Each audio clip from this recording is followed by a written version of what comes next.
Ignition sequence starts. 6, 5, 4, 3, 2, 1, 0. Liftoff. We have a liftoff.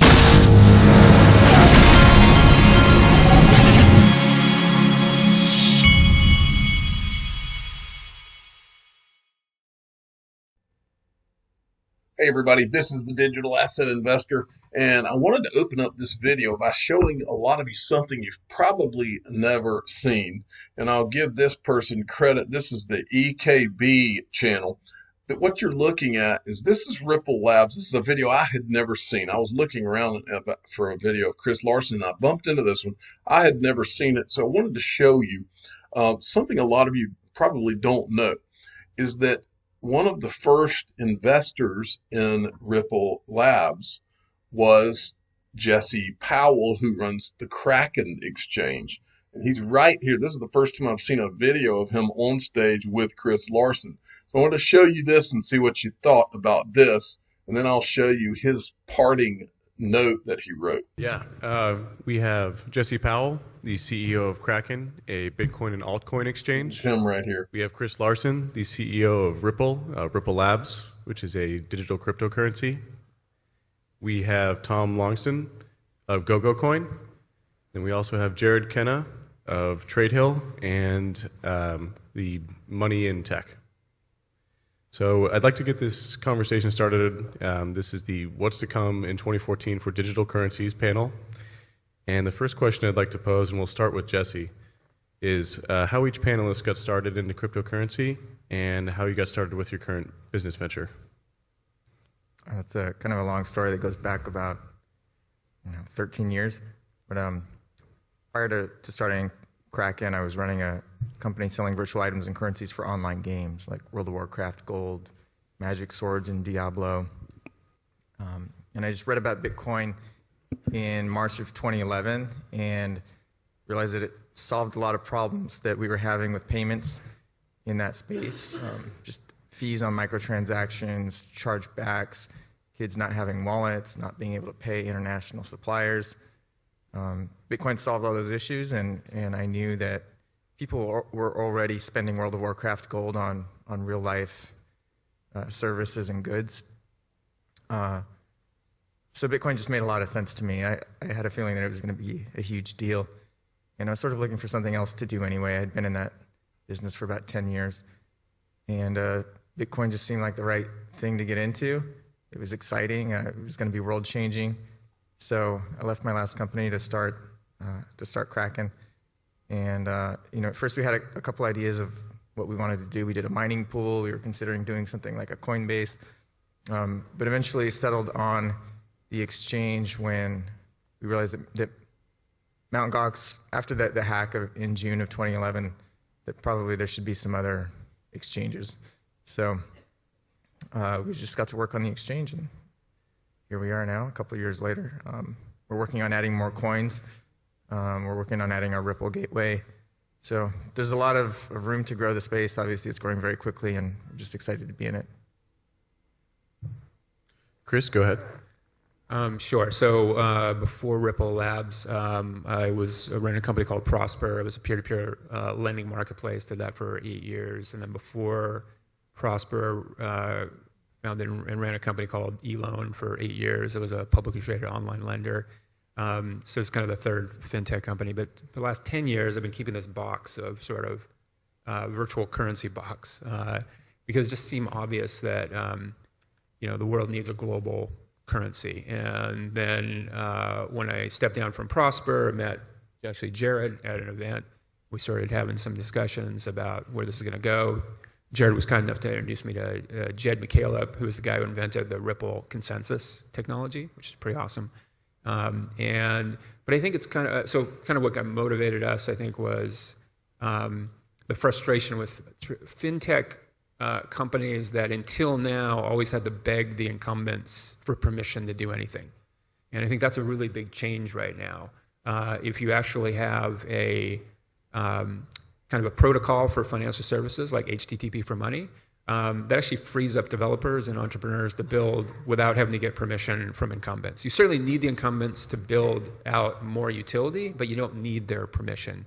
And before you did, so like a Prosper Elon had to beg for like bank charters, and it's a huge block until now on innovation in fintech. So that was, I think, what's most exciting. And then I think as we developed, I think Ripple Labs, we morphed from focusing on the Bitcoin aspects of a new currency, and again, have really embraced this mission of building a kind of universal exchange protocol. That's really, again, what we're focused on. All right, I thought that was an interesting clip. Now here is Jesse Powell. This is what he posted on Reddit when he resigned from Ripple. He said, Jesse from Kraken here. Today I submitted my resignation from the board of Ripple Labs. And basically, I'm not going to read the whole thing, but the gist of it is that he had a problem with the founders allotting themselves 20% of the XRP. And apparently Jed McCaleb had a problem too, and that's when they departed. So that's kind of what he says here. All right, moving along. Ripple again. This is from ISO 20022. Ripple again criticizes Swift for postponement of the ISO 2022, quoting Marcus Treacher. While this delay accommodates many financial institutions who are struggling to meet the previously agreed 2021 deadline, it will hurt thousands of others who are ready to migrate and already migrating to the standard. But time is not on Swift's side. Every year that its migration to full ISO 20022 is delayed, the task of migrating becomes more challenging and more urgent. Okay, Heo Seiko Carmona sent me this. This was a Ripple tweet today. India is at an inflection point in fintech innovation. We mapped out a policy framework for digital asset adoption in the country. So Ripple is leaning on the government of India. It looks like India has said, it says the country's government and policymakers have the opportunity to foster responsible adoption of new digital asset and blockchain technology by creating transparent, principles-based regulatory frameworks that support it. In 2019, the United States was at a similar inflection point. Ripple CEO Brad Garlinghouse and Executive Chairman Chris Larson penned an open letter to the U.S. Congress urging legislators to support fintech regulation that fosters responsible innovation and protects consumers. Since the letter was issued, various U.S. legislators, policymakers, and regulators have taken steps to further address the benefits of blockchain technology. I remember this letter because I was in Boston on vacation when this news came out. That's how I remember that letter. Okay, and so then there was this interesting tweet from Anders Lundberg. Is there something missing? Connect ledgers, ILP, on-demand liquidity, XRP, software, banks, FIs, corporates, RippleNet, custody, PolySign, smart contracts, Codius, addresses, PayID, micropayments, Coil, Ripple lending, XRP. What else would be needed? Question X pool. That about lays it out, folks. Okay, I thought this was an interesting tweet. This is from ZeroHeads, who got their Twitter feedback. Is the nationwide coin shortage being used to push the U.S. toward a cashless society?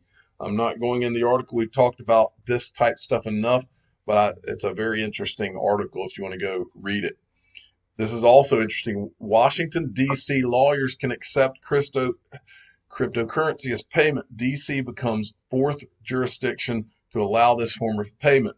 If the lawyers can now get paid in crypto, folks, something big's about to happen, because those guys, the lawyers are basically running everything. Okay, now I want to show you this. I showed you part of this the other day, but I found another interesting clip. This is Mike Novogratz and Raoul Paul, and they are being interviewed on the Unchained podcast with Laura Chin. I think it's Chin or Shin. But anyway, this is a clip that's interesting. This is Mike Novogratz. Well,